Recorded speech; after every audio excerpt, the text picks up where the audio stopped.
రోజు నీ పెళ్లి ఉంది కదా, నువ్వేమో ఇక్కడ ఉన్నావు, పర్లేదా? సార్ పెళ్లిదే ఉండదు సార్. అరగంట సేపు లేటుగా పోయినా పెళ్లి కూతురు ఆడనే ఉంటది. అమ్మను అవమానించడం మాత్రం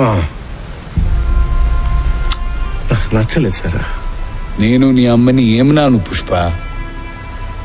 నేను పుట్టినప్పటి నుంచి ప్రతి లండి కొడుకు అనే మాటే సార్ అదే.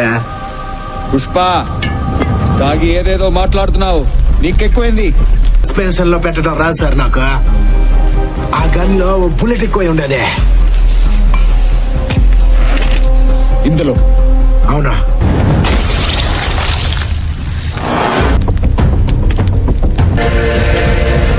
ఇది ఆడ రేంజ్.